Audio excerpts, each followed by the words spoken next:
뇌사는 외상과 같은 심각한 사고를 당해서 그러면서 그 뇌간, 브레인스템을 포함한 전반적인 뇌 기능이 완전히 정지된 상태다. 이래서 이게 회복이 불가능한 상태. 예, 회복이 불가능한 상태고 뭐 해서 이렇게 몸은 살았지만 몸에 몸은 살았지만 머리, 뇌의 기능이 아예 그 브레인데스 뇌의 기능이 완전히 손실된 상태를 정의한다라고 얘기를 했죠. 그래서 뇌사를 세계의사회가 열려서 이제 구체적인 기준을 이제 설명을 했고 뇌사를 어떻게 정의했냐면 이거는 의학적인 죽음이다. 이 사람은 어떻게 살아 들어와도 돌아온 뭐 만에 하나 깨난다 하더라도 그럴 리는 없겠지만 만에 하나 깨난다 하더라도 뭐 뇌사 이전의 뭐 상태로 완전히 돌아올 수는 없을 것이다 라고 하지만 깬다는 전제는 하나도 없어요. 지난번에 설명했던 식물인간 있잖아요. 식물인간. 이 식물인간은 가끔 이제 기적적으로 이제 깨났다라는 것들이 가끔 보도가 되고 있죠. 예, 그렇게는 이렇게 있지만 그런 환자하고 완전히 다른 거는 이 환자는 완전히 브레인 데스, 데스, 아예 죽었다. 이렇게 해서 의학적 죽음으로 인식을 하게 돼서요. 이 사람은 이제 어떤 이제 갑작스럽게 이렇게 좀 벌어진 일이잖아요. 그래서 제 환자 같은 경우에는 이제 AVM 해서 그 여기 혈관이 동정맥 기형이잖아요. 동맥과 정맥이 있으면 중간에 뭐가 있어야 돼요? 모세혈관이 있어야 되잖아. 그래서 동맥에서 넘어가는 그 압력을 모세혈관이 이제 좀 많이 받아서 그 다음에 이제 정맥으로 넘어가야 되는데 이게 중간에 버퍼가 없다 보니까 얘가 계속 정맥이 압력을 받다가 어느 순간 어떻게 돼요? 빡 이렇게 터지게 되는 거지. 그렇게 해서 머리에 이제 뇌사가 되었던 이제 11살 남자아이가 이제 있어서 이제 제가 이제 그 장기 적출하는 거를 이제 좀 보게 됐었는데 되게 갑작스럽게 벌어졌어요. 얘는 축구하다가 갑자기 이렇게 확 이렇게 돼가지고 정말 가슴이 아팠죠. 그래서 보통 이런 경우에 갑작스럽게 이렇게 생기잖아요. 그러면은 뇌사자가 생겼어요. 그러면 예전에는 어떻게 했냐면 좀 그래도 좀 이렇게 의지가 있는 이제 레지던트가 가서 이제 설명을 하죠. 멱살을 잡힐 각오를 하고 가서 얘기를 하죠. 저기 혹시 장기이식을 하실 생각은 있으신지요? 이렇게 묻는데 거의 대부분의 환자들은 난리가 나죠. 이렇게 살아 있는데 저 심장이 저렇게 뛰는데 네가 지금 어 죽었다고 어디다 대고 뭐 이렇게 되는 거잖아요. 그리고 만약에 그 사실을 받아들인다 하더라도 유교적인 문화에 있는 우리나라는 이 죽은 사람이라 하더라도 이 신체에다가 뭐 칼을 대면 안 된다. 뭐 신체를 훼손하면 안 된다. 뭐 이런 생각이 좀 있어요. 그래서 그런 문화적인 원인들 뭐 이런 것들까지 해가지고 좀 장기 이식이 활성화가 되지 못했죠. 그래서 우리가 이제 신장 이식을 배웠잖아요. 그래서 그렇게 이제 마냥 대기해야 되는 상황이 계속되면서 이걸 좀 문제를 어떻게 해결을 해보자. 이렇게 해서 뇌사 판정이 잠정적으로 이 사람이 추정이 딱 되잖아요. 그러면 이 사람은 도저히 가망이 없겠다라고 딱 생각이 들면 의료진은 환자 보호자에게 의사를 묻지 않고요. 바로 신고를 하도록 되어 있습니다. 그래서 거기에 이제 그, 그 센터에다가 이제 신고를 장기이식 센터가 우리나라에 있어요. 코노스인가 뭐 해가지고 거기에 중앙센터가 있어서 거기에다가 이제 연락을 하게 되죠. 그래서 대표번호 적어놨잖아요. 그래서 이제 신고를 하게 되면 장기이식 코디네이터가 각 병원에 있어요. 각 병원에 다 있지만 그 없는 병원들도 있잖아요. 그러면 이제 거기에서 이제 파견을 가죠. 이렇게. 그래서 출동을 해가지고 환자를 이제 사정을 하게 됩니다. 그래서 의료진 자문 구하고 내사 여부 판정하고 그런 다음에 기증의 적합성을 이제 확인을 하게 되는데 지난번에 이제 우리 환자 또 한 명의 환자는 어떤 환자가 있었냐면 그라목손을 먹었어요. 그래서 그라목손 아시죠? 예, 농약인데 먹으면 그냥 폐가 섬유화가 돼가지고 산소를 막 이렇게 만나서 섬유화가 돼서 환자가 이제 사망을 하게 되는 거잖아요. 그거는 처음엔 진짜 멀쩡해 사람이 막 그러다가 점점 이러다가 이제 열흘을 못 넘기고 이제 환자가 100% 사망을 하시게 되죠. 100% 사망을 하게 되는데 이 사람 젊은 여인이 이제 이걸 먹고 온 거죠. 그래서 환자가 자기는 이렇게 장기를 주고 싶습니다라고 얘기를 했지만 이 사람 장기는 줄 수가 없잖아요. 그쵸? 예, 그리고 혈관이 분포가 되어 있지 않은 눈은 좀 어떤가, 이제 각막은 혈관이 없으니까. 그래서 좀 어떤가 했더니 그것도 좀 부적합합니다라고 얘기를 해가지고 부적합하다고 얘기를 해서 장기 이식을 하겠다고 환자가 의지를 보였음에도 불구하고 이제 코디네이터랑 의료진이 다 와가지고 적합성 검사를 해서 이건 안 되겠다 이렇게 얘기를 했죠. 그래서 이제 그 선행 조건이 다 있어요. 그래서 원인 질환이 확정돼야 되고 치료될 가능성이 없고 뭐 치료될 가능성이 없는 기질적 뇌병변이어야 되고 뭐 기타 등등 뭐 이런 한번 읽어볼까요?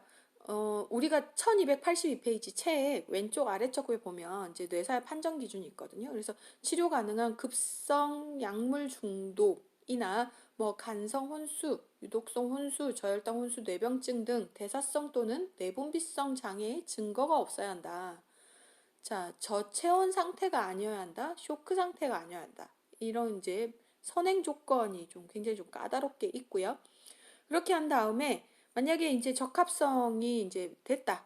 이렇게 되잖아요. 그러면은 보호자 면담을 하고 그런 다음에 동의를 이제 획득을 하게 되는데 여기에 가장 큰 역할을 하는 게 장기이식 코디네이터. 이제 보통 간호사 출신이죠.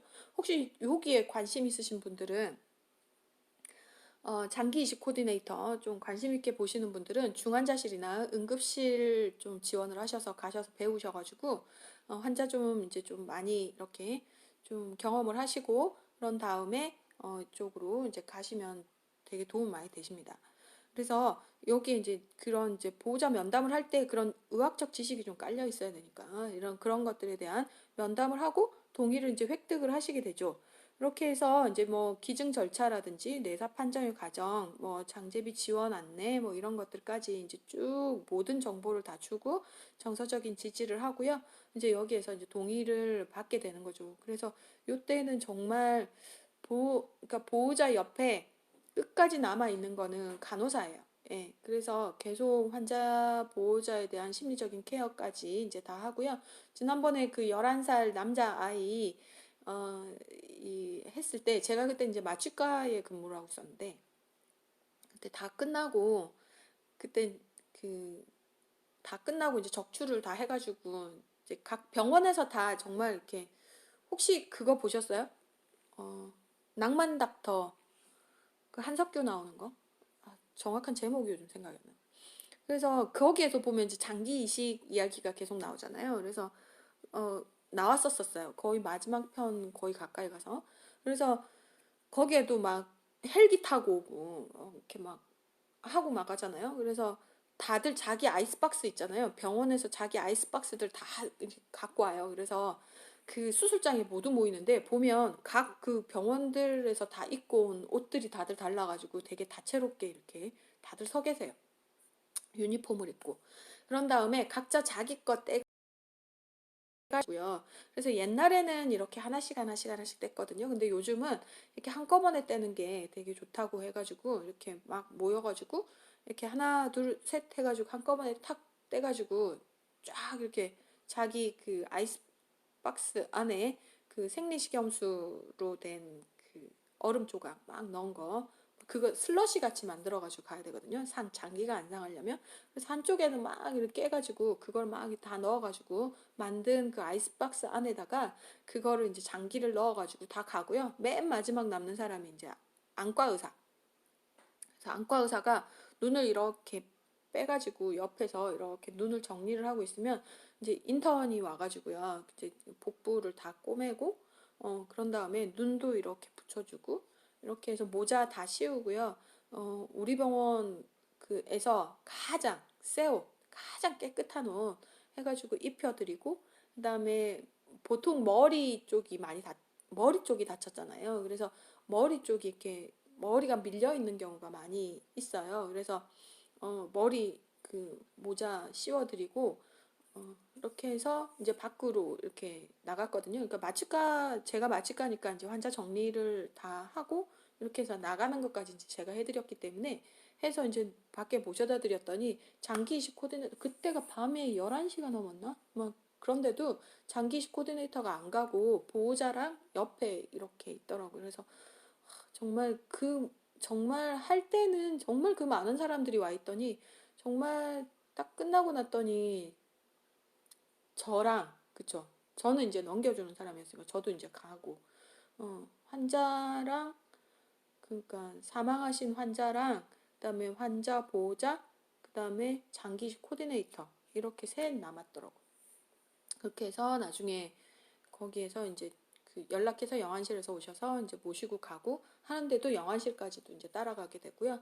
장기식 코디네이터는 그 이제 사별하시는 거잖아요. 그래서 그 환자 보호자 케어까지 계속 이렇게 진행을 하게 되는 거고, 이제 또 다른 장기 이식 코디네이터는 어 이제 그 이식을 받는 환자들을 관리해 왔고, 이식을 받고 그 다음에 이식 이후의 것까지도 이제 관리를 계속 해주는 게 이제 장기 이식 코디네이터의 일이죠. 그래서 이 장기 이식 코디네이터가 이제 잘 해서 이제 옆에 이제 면담하고 이제 주치의 면담하고 이제 동의 획득하고 그런 다음에 이제 1차 조사가 들어가거든요. 그래서 뇌사 판정은 이제 1차, 2차에 걸쳐 가지고 이제 조사를 하게 되고요. 요때는 이제 아까 얘기했던 선행 요건 확인하고요. 7가지 뇌간 반사를 확인하게 되는데, 이 7가지 뇌간 반사는 여기에 광반사, 각막 반사, 안구 두부 반사, 전정 안구 반사, 모양체 척수 반사, 구역 반사, 기침 반사, 이런 것들에 대한 소실이 있는지를 다 파악을 하고, 조금이라도 뭔가 의심적인 게 있으면 절대 이거는 넘어가질 않습니다. 이렇게 하고, 그다음에 자발 운동, 뇌 제내 강직, 뭐 이런 경련, 피질 강직, 이런 것들, 이상 그 포스처들 있잖아요. 예, 이런 것들이 전혀 이렇게 나타나지 않아야 되고, 무호흡 검사 같은 경우에는 자발 호흡이 소실한 이후 자발 호흡의 회복 가능 여부를 이제 판단하는 건데, 이거는 100% 산소 또는 95% 산소, 그다음에 5% 이산화탄소를 10분간 인공호흡기로 흡입시킨 다음에 인공호흡기를 제거하고 100% 산소를 기관 내관을 통해서 분당 6리터로 공급하면서 10분 이내에 혈압을 관찰하고 PaCO2가 50토르 이상으로 상승하게 되는지를 이제 파악하게 되는 거고요. 그리고 이게 왜 우리가 호흡기계에서 여러분들 배우셨죠? CO2가 이렇게 올라가게 되면 거기에 호흡 중추를 자극을 하게 돼서 호흡이 다시 이렇게 막 유발이 되잖아요. 그거를 지금 보는 거거든요. 그래서 이렇게 그 CO2가 어느 정도 이렇게 상승하는지를 이렇게 봐서, 그렇게 했는데도 불구하고 자발호흡이 유지되지가 않으면 호흡 정지가 비가역적이라고 이제 판단을 하거든요. 그래서 이 검사들을 6시간이 지난 후에 다시 한번 이제 파악을 하고, 그런 다음에 이제 그렇게 하는 거를 이제 2차 조사로 이제 가서 1차 조사와 동일한 방법으로 해서 다시 한번 파악을 하고, 그래서 1차, 2차 뇌사 조사가 끝나고 그런 다음에 이제 넘어가서 이제 뇌파 검사를 하게 되거든요. 그래서 30분 이상 이렇게 쭉 거의 일직선으로 이렇게 지나가요. 예. 그게 있어야 되고, 조금이라도 이렇게 파가 보이면 안 되죠. 그래서 여기 이제 30분 이상의 평탄 뇌파가 있어야 되고, 그게 이제 모두 다 끝나게 되면 이제 뇌사 판정위원회가 열려요. 그래서 뇌사 판정 능력이 있는 신경과, 그다음에 신경외과 또는 마취과 전문의 중 2인이 이제 들어가야 되는데, 2인 중에 신경과 또는 신경외과 전문의 1인은 반드시 들어가야 됩니다. 그렇게 하고 담당 전문의가 이제 들어가고 해서 판정을 하게 되는데, 장기 이식에 관여하는 의사는 참여할 수가 없습니다. 왜냐하면 이렇게 계속 이렇게 우길 수가 있잖아요. 예. 그래서 조금이라도 트리거가 보이면 이거를 판정을 할 수가 없는데 아니다라고 계속 이렇게 할 수 있기 때문에 바이어스가 될 수 있죠. 이게. 그래서 이 사람은 의사는 이제 장기 이식에 관여하는 의사는 들어갈 수가 없고 그렇게 해서 이제 판정위원회가 열리고 그렇게 한 다음에 이제 판정이 되고요. 만정일치로 판정이 되면 이제 그거를 이제 사망 시간을 선언을 하고 그런 다음에 이제 장기 이식을 이제 수술을 들어가게 되는데 이 사망 시간 선언은 뇌사 판정위원회가 사망을 했습니다. 이 시간도 이제 되지만 어쨌든 뭐 이건 약간의 그 병원에 조금씩 좀 차이가 있는 것 같긴 하지만 일단은 뇌사판정위원회가 이제 사망 신화를 선언하게 되고요. 그런 다음에 장기 기증 수술을 이제 하시게 되는 거죠. 그래서 장기별 수혜자를 이제 빠른 속도로 이제 1순위에 있는 사람들 다 이제 하는데 1순위라 하더라도 응급 상황에 뭐 이렇게 또 조건이 되는 사람이 있어요. 그러면 그 사람이 있다 하더라도 이 사람 먼저 가져갈 수도 있어요. 그래서 장기별 수혜자를 선정하고 그런 다음에 수술 시간 조율해가지고 그 사람들 오는 시간들이 다 필요하잖아요. 그러니까 뭐 부산에서 있었다 그러면 막 서울에서 내려가거든요. 그래서 옛날에는 막 비행기를 타고 막 이렇게 갔어요. 근데 요즘은 KTX가 더 빨라가지고 KTX도 타고 어쨌든 가장 빠른 속도로 일단 내려가서요. 가장 최단 시간에 내려가서 가장 빠른 속도로 일단 오게 되고요. 그러면서 거기에서 출발했다 이렇게 되면 여기에 이제 받으실 분을 이제 상태 이제 다 이제 그거를 검사를 다 해가지고 딱 대기를 해서 바로 와가지고 이제 수술을 받을 수 있도록 그렇게 하고 있습니다. 로 끝나고 나면 시신에 대한 예우하고 이렇게 하고 있습니다. 자, 저기 그 1282페이지에 보시면 이제 그 소아 뇌사 판정 기준은 조금 달라서 따로 적어 놨거든요. 그래서 우리는 성인이기 때문에 소아 뇌사 판정은 읽어보시면서 정리를 조금 더 한번 해봐 주시기 바랍니다. 그래서 뇌사 판정 절차는 여러분들이 알고 있어야 돼. 흐름을 알고 있어야지. 흐름을 알고 있어야지 이게 이렇게 환자한테 설명할 때도 그렇고 이제 어떻게 뭘 어떻게 준비를 해야 되겠다 이런 것들을 알 수 있기 때문에요. 이 흐름은 좀 이렇게 다 기억을 좀 해놔 주시면 좋을 것 같습니다. 그래서 그 부분 앞에 설명했던 부분들을 뒷부분에 한 번 더 설명해 놨던 거고요. 정리를 해 놓은 부분이니까 읽으면서 다시 한번 정리하시고 책에도 1282페이지에 책에도 나와 있기 때문에 이 부분 보시면서 필요한 내용들은 더 정리를 해 보시면 좋겠습니다. 자, 의식 환자 이제 이런 이제 의식 장애가 왜 생겼냐? 보통 보면 구조적 원인과 이제 대사성 원인으로 좀 나눠지잖아요. 그래서 구조적 원인은 아까 얘기했듯이 이제 그 외상의 것들, 그래서 넘어졌거나 아니면 추락을 했거나 뭐 이런 것들에 의해서 머리가 다친 경우, 해서 안쪽에 이제 그 뇌진탕, 뇌자상 안쪽에 이제 혈관 부종, 뇌 부종 이런 것들에서 생기는 거고요. 혈관 질환은 이제 경색이라든지 뇌내 출혈, 그다음에 거미막하 출혈, 어, 거미막하 출혈이 SAH, 음, 이게 경막, 지주막하 출혈, 그치? 거미막하 출혈이 지주막하 출혈이죠. 자, 그리고 감염, 해서 각종 염증들 때문에 그다음에 종양에 의해서도 이렇게 될 수 있고요. 대사성 원인으로는 뭐 저혈당이라든지 DKA라든지 과혈당증, 요독증 등등 그리고 저산소증, 뇌증 이런 것들은 뭘까요? 이제 목이 졸렸다든지 물에 빠졌다든지 해서 머리 쪽으로 산소 공급이 안 된 거. 그다음에 일산화탄소 중독이라든지 중금속 중독이라든지 그다음에 추운 날씨에 있었 가지고 벌어지는 저체온증이라든지 아니면 고체온에 노출돼서 생기는 일사병 이런 것들에 의해서 이제 생기는 원인들이 있겠습니다. 그래서 기타 질환 보시고요. 그다음에 이런 그 의식장애 환자의 증상은 이제 각성에 대한 감소, 그다음에 환경에 대한 주의 집중력이 떨어지고 혼동, 진압력 상실, 동요, 기억력 저하 이런 것들이 이제 생기게 되고요. 그다음에 실금이라든지 환각, 방상, 착각 이런 것들이 이제 나타날 수 있죠.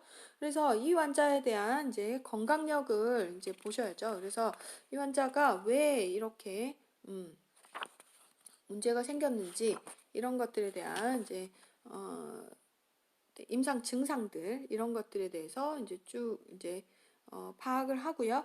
그다음에 무의식 환자의 건강 사정에 대한 체계적인 이제 접근을 이제 하시면서 이제 신경학적 검사, 이제 정신 상태 검사, 그다음에 진단 검사 이런 것들이 쭉 진행이 되게 되는데 신경학적 검사로는 이제 GCS, 글래스고 코마 스케일 랑 란초로스 아미고스 척도 간이 정신 상태 검사 뭐 이런 것들 하는데 보통 GCS 이걸 하게 되죠. 진단 검사로는 의식 수준의 변화를 일으킨 구조적인 병소가 있는지 이런 것들에 대한 임상 병리 검사라든지 촬영이라든지 방사선 촬영이라든지 이런 것들을 이제 하게 됩니다. 그래서 이렇게 자, 환자는 그래서 GCS는 그때 설명을 드렸었죠. 여기에서 눈 뜨는 반응 해서 4점까지 이렇게 있었고 언어 반응, 운동 반사 가능 해서 일단 여기에 대한 설명을 지난번에 충분히 설명을 드렸기 때문에 이거 한번 참고로 한번 보시고 기억을 되살리시고 그런 다음에 자, 문제를 한번 풀어보실까요? 이거는 19년도 국가고시 문제에 나왔던 국가고시가 이제 국가시험에 나왔던 문제입니다. 자, 개두술 한 다음에 환자가 자신을 부르는 소리에만 눈을 뜨고요. 진압력이 있고 적절한 대화가 가능하대요. 운동 반사가 정상적이다. 그레스고 코마 스케일 척도는 자, EVM이죠. 눈 뜨는 반응은 지금 몇 점이에요? 부르는 소리에 눈을 떴어. 그러면 3점 맞아? 3점? 네. 자, 진압력이 있고 대화가 가능하고 자, 어때요? 이거는 버발 반응 보는 거죠. 언어 반응. 그쵸? 이거는 몇 점이에요? 몇 점 만점이었어요? 이건 지금 만점이죠. 몇 점 만점이었어요? 5점 맞아요? 5점 맞죠? 자, 운동 반사. 운동 반사. 모터는 몇 점이었어요? 6점이죠, 지금. 이것도 정상이죠. 운동 반사 반응. 이 정상이다. 그러니까 6점이죠. 그러면은 답은 몇 번? 4번. 맞아요. 이 문제 비슷한 거 제가 꼭 시험 문제 낼 거예요. 예. 여러분들 꼭 공부를 하셔가지고 GCS 모르면 어떻게 한다? 간호사를 안 하겠다는 것과 같다. 라고 얘기를 했죠. 자, 해서 꼭 기억을 해주시고. 자, 의식장애 환자 간호에서 시험 문제 나오는 건요. 또 여기에서 또 많이 나와요. 기도 유지. 여기에서 거의 또 많이 나오고 있습니다. 자, 목보 칼라 적용하셔야 되고, 보통은 왜 이렇게 위에서 꽁 떨어지게 되면 119에서 와가지고 바로 하는 게 뭐예요? 목 이렇게 하고 척수 밸런스 딱 이렇게 얼라이먼트 딱 이렇게 선 유지해가지고 신체 선열 잘 유지해가지고 이렇게 딱 데리고 가잖아요. 그래서 이 목 칼라 이제 유지를 한다 이렇게 응급 상황에 이렇게 되는 거고요. 만약에 환자가 의식장애 환자로 뭐 응급실에서 목에 이상이 없다라고 판정이 되면 어떻게 목 칼라를 풀어주잖아요. 뭐 보통 중환자실에 많이 와 있죠. 그런다고 하더라도 의식이 떨어져서 이렇게 목이 이렇게 계속 이렇게 접치고 막 이렇게 되잖아요. 그러면은 기도에 폐색의 우려가 있고요. 그다음에 머리에 서큘레이션을 좀 잘 시키는데 장애가 오기 때문에 목은 항상 목 칼라가 있다라고 생각하시고 목은 모음선하고 이렇게 딱 맞춰주셔야 되겠습니다. 자, 기도폐색은 후두개와 혀의 이완 이런 것들이 되어 있어서 이렇게 목을 똑바로 이렇게 누워 있으면 어떻게 돼요? 이러는 예, 이러는 이제 목이 이제 말려 들어가는 이런 소리가 좀 나게 되죠. 그래서 어떻게 해야 돼요? 환자를 응급 상황일 땐 옆으로 이렇게 눕혀 놓으셔야 되고요. 예, 그리고 환자가 무의식이 이제 장기화가 된다면 여기에 이제 기관 절개술을 이제 시행을 하셔야 된다. 만약에 호흡이 없다면 구강에 인공 기도 삽입하고 기관 내 삭관, 인공 호흡기를 이제 연결을 하셔야 되겠다. 이렇게 되고 있죠. 자, 그리고 환자는 구토 반사, 기침 반사 이런 것들이 다 이렇게 저하가 되어 있기 때문에 기도 흡인의 위험성이 굉장히 높아요. 그쵸? 그렇기 때문에 의식이 떨어지는 환자들은 우리가 보통 우황청심환을 입안에다 밀어넣죠. 그거만큼 위험한 일이 없죠. 자, 그리고 의식이 떨어진다고 해서 우리가 혀가 말리는 소리가 난다고 해서 내가 내 손가락을 무의식 환자 입안에다 손가락을 넣었다가는 갑자기 경련을 하면서 이게 내 손가락이 끊어지는 수가 생깁니다. 그러니까 절대 입안에다가 손을 넣으시면 안 돼요. 자, 그래서 의식 환자다 이렇게 됐으면 의식 장애 환자다 그러면 일단 기도 유지.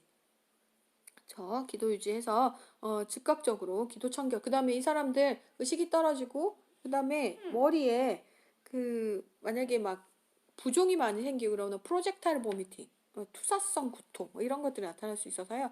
여기에 기도 유지가 확실히 좀 더 어려울 수가 있고 만약에 흡인이 된다면 이게 산소 공급에 문제가 있고 만약에 뭐 잘 살린다 하더라도 이게 흡인에 의한 거는 폐렴이 금방 생기거든요. 그래서 이런 즉각적인 기도 청결이라든지 이런 뭐 입안에 구강 배액물들이 이제 이쪽으로 넘어가서 이런 기도 폐쇄라든지 이런 호흡기 합병증 이런 것들이 생기지 않도록 주의하셔야 되고 그래서 체위를 척추 손상이 없다면 측이나 반보기 상태 머리를 이렇게 어 그 약간 엎드려서 이렇게 해서 약간 엎어지는 자세, 측이나 약간 엎어지는 자세 이런 것들이 오히려 이렇게 흡인이라든지 이제 기도 유지엔 더 도움이 된다. 흡인 방지하는 데 도움이 되고 그다음에 기도를 유지하는 데 도움이 된다라고 보시면 되겠어요. 자, 호흡 변화 확인, 그다음에 ABJ, 그다음에 말초, 산소 포화도 결과를 계속 감시를 해 주셔야 되겠어요. 그래서 여기 기도 유지 부분, 여기 이 부분 꼭 기억을 해주시고요. 자, 체액과 영양 균형 위해서 연화반사 소실되기 때문에 구강 투여 반드시 금지하시라고 말씀을 드렸고요. 다음에 비위관을 삽입하고 위관 영양을 통해서 이제 그 음식물을 이제 공급을 하셔야 되겠고 INO 소변량, 점맥과 피부 긴장도 사정, 그다음에 뇌부종 감소를 위한 삼투성 이뇨제 투여에 대한 반응을 이제 관찰을 이제 하셔야 되겠습니다. 자, 자기 돌봄이 완전 결핍이 되기 때문에 피부 통합성 유지가 굉장히 중요하죠. 그래서 정말 2시간만 딱 눕혀놓잖아요. 그러면 우리는 이렇게 스스로 이렇게 자면서도 포지션 체인지를 하잖아요. 근데 이 사람들은 정말 꼼짝을 못해요. 그렇기 때문에 우리가 이렇게 포지션 체인지를 해주셔야 돼요. 그래서 2시간마다 한 번씩 체일 변경 해주시고, 그다음에 공기 침료 이런 것들 사용해 주시는데 가장 좋은 건 이렇게 젤 패드가 제일 좋은 것 같아요. 좀 이렇게 건한 우리 방석만 한 게 한 30만 원씩 하잖아요. 근데 젤 패드가 진짜 이렇게 쏘아가 안 생겨요. 정말 좋더라고. 예. 그래서 뭐 그런 것들을 통해서 욕창 방지해 주고 등 마사지 회음부 관리 해 주시고요. 피부 청결 보습 잘 하도록 해 주셔야 됩니다. 그리고 안구 건조는 여기 각막 반사가 없고 눈을 뜨고 있는 경우에는요. 인공 눈물을 2시간마다 한 번씩 점적을 해 주시고 거기에 이제 안대나 이제 꺼즈를 이용해 주시는데 보통 우리가 건조하지 말라고 테라마이신 안연고 뭐 이런 것들도 이제 좀 발라 놓고 눈을 이렇게 딱 붙여 놓죠, 우리가. 예. 그래서 뭐 이렇게 듀오던 같은 걸로 눈을 이렇게 붙여놓으면 이제 보호자가 기절을 하죠. 근데 이제 뭐 설명을 잘 해야지. 이제 뭐 이렇게 안구가 건조가 되면 이제 각막은 이렇게 뭐 우리가 이게 우리가 확산에 의해서 이렇게 수분 공급을 하잖아요. 혈관이 없어요, 여기가. 그래서 건조하게 되잖아요. 그러면은 이렇게 나중에 환자가 깨났을 때 눈이 안 보이게 되면 실명을 해버리게 되면 큰일 난다고 이렇게 잘 설명을 하시고 그런 다음에 이런 여기 케어를 이제 간호사도 더 이제 열심히 또 잊어먹지 않고 열심히 해주셔야 되겠습니다. 자, 그리고 이제 안화 부종이 이제 보통 머리 쪽으로 이제 막 추락해하고 다치고 막 이렇게 막 지난번 우리 환자 같은 경우에는 뇌사가 돼가지고 결국 이제 그 환자는 그냥 사망을 했는데 그 27살 총각이었어요. 이렇게 지나가다가 이렇게 딱 쳐다봤는데 눈이 맞았다는 이유 하나만으로 그 깡패가 이렇게 머리만 집중적으로 때린 거예요. 그래가지고 나중에 얼굴이 정말 이따만해가지고 나중에 뭐 누나 둘에 뭐 이분이 3대 독자인가 뭐 이렇다는데 이분 오셨는데 막 사진을 가져왔는데 정말 얼굴이 정말 딴 사람인 거예요. 눈이 너무너무 부어가지고요. 이렇게 안 케어를 하려고 눈을 이렇게 벌려도 벌려지지가 않아. 그래서 이로 환자들 이제 찬물 찜질 뭐 이런 거 막 해주잖아요 우리가. 그래서 이런 것들 이제 각막에 닿지 않도록 이제 조심해서 해야 되고요. 구강 간호 해주셔야 되는데 이게 우리가 입 안에 이 상주균이 있잖아요. 그래서 우리는 지금도 이제 말을 계속하고 뭐 우리가 계속 이렇게 뭐 이렇게 나 자기도 모르게 이렇게 막 계속 혀를 이용해서 본인이 청소를 계속 해요. 그래서 이를 안 닦았음에도 불구하고 나중에 보면 입안이 좀 깨끗해져 있잖아요.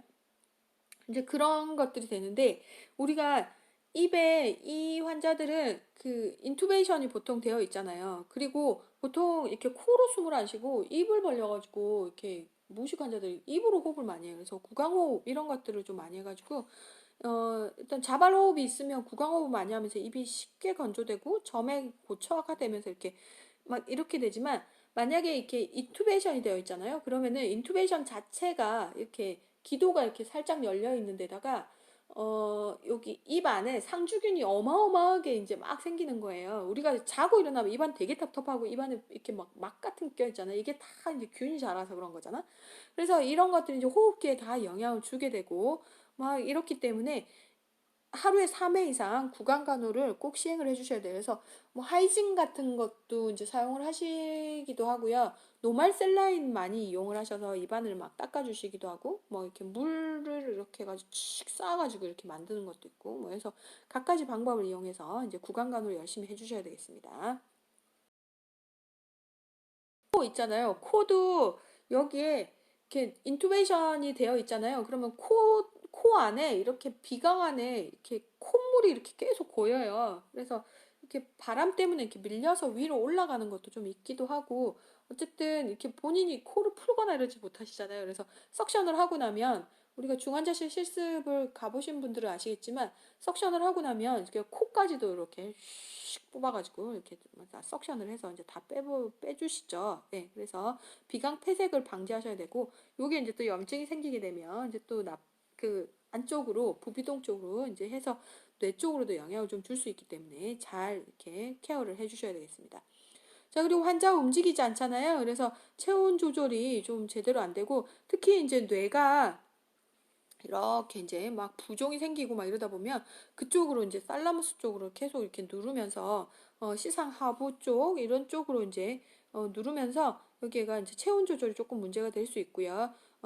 그래서 여기가 이제 그 고체온이나 아예 저체온을 이렇게 수 있고, 완전 환자가 이렇게 또 이렇게 체온을 이렇게 갑작스럽게 체온 저하나 오한이 이렇게 막 생기잖아요. 그러면은 이제 막이 이렇게 우리가 IRCP 여기 그 머리 쪽으로 이렇게 막 이렇게 뇌압 상승에 더 영향을 주고 이러기 때문에 이런 그 체온을 일정하게 적절하게 잘 유지할 수 있도록 이렇게 하는 것이 굉장히 중요합니다. 자, 근육 관절 경축 예방을 이제 하셔야 되는데, 한두 시간마다 체위 변경 꼭 해주시면서 PROM을 계속 시행을 해주셔야 돼요. 그래서 환자가 움직이지 않잖아요. 그래서 여기에 풋드롭 이런 것들도 이제 많이 오죠. 그래서 이게 이렇게 발이 이렇게 딱 이 드랍이 되지 않도록 여기 발 쪽으로 해가지고 이쪽으로 이제 신발, 우리가 좀 이렇게 신발을 맞춰서 신기기도 하는데요. 보통 그 우리 왜 방기부스 할 때 왜 그 요깁스라 하잖아요. 플라스틱으로 이렇게 신발 모양으로 만드는 거, 이렇게 발 뒤에만 이렇게 되는 거 있잖아요. 우리가 발 삐었을 때 쓰는 거. 그래서 요깁스라고 하는 요런 것들 이용해가지고 여기에 이렇게 해서 여기에 찍찍이 이렇게 달려 있어요. 그래서 요 찍찍 이렇게 붙여가지고 발을 이렇게 넣어서 이런 신발들 만들어가지고 이렇게 이렇게 조카수 라고 하죠.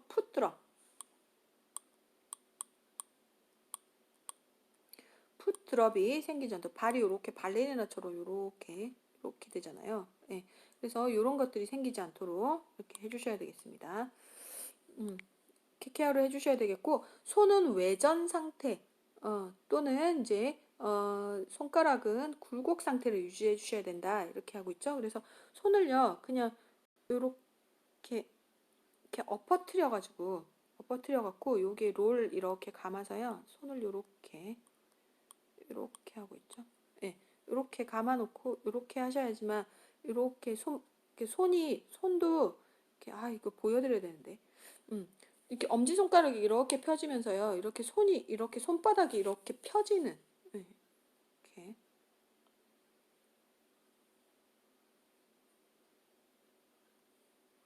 이렇게 돼가지고 여기가 이렇게 손이 펴집니다. 이렇게 넓적하게 이렇게 펴지는 이런 모양들을 하고 있기 때문에 손은 반드시 엎어서 이렇게 롤을 하나 꼭 이제 잡혀 놓으셔야 되겠어요. 자, 그리고 낙상 예방 혹시 뭐 이렇게 좀 의식이 좀 오락가락 하시는 분들은 이렇게 본인이 의식이 막 이렇게 제정신이 아니잖아요. 막 이렇게 막 정신이 좀 올바르지 않기 때문에 막 두들기고 옆에 막 엎어치고 막 이렇게 계속 이렇게 돼요. 그래서 억제대는 굉장히 좀 신중하게 하셔라. 억제대 했다 오히려 더 다칠 수 있다. 그리고 침대 난간에 그런 환자들은 패드를 적용해서 안 다치도록 하고 조용하고 자극이 없는 환경, 발작 시 손상이 없도록 환경 조성을 꼭 해주셔야 됩니다. 자, 배설장애는요, 환자가 움직이지 않기 때문에 변비가 계속 있을 수 있어요. 그래서 배변 완화제 투여하시고요. 돈요관 삽입해가지고 요정체 예방해 주셔야 되겠고, 그다음에, 부정적인 말은 지양하셔야 돼요. 이렇게 듣고 있을지도 몰라요. 그리고 가장 마지막으로 남아있는 게 귀고 가장 먼저 튀는 게 귀예요. 그래서 항상 조심하시고, 낮에는 자고 밤에 자는 일상을 이제 루틴을 유지할 수 있도록, 이렇게 그밤 되면 조명을 좀 낮게 이렇게 해주셔야 되겠고, 불필요한 소음이 나지 않도록 하고요. 의식이 없다 하더라도 좋아하는 책을 읽어주거나 TV, 라디오 틀어주고 인쇄된 달력 보여주고요. 이렇게 하고 단순한 문장 사용하고 천천히 조용히 이제 말을 하고요. 그다음에 이건 정말 큰 위기예요. 정말 가족들한테도. 그러니까 가족 간호를 꼭 병행을 하시고 필요한 경우에는 사회사업실에도 연결을 꼭 해주셔야 되겠습니다.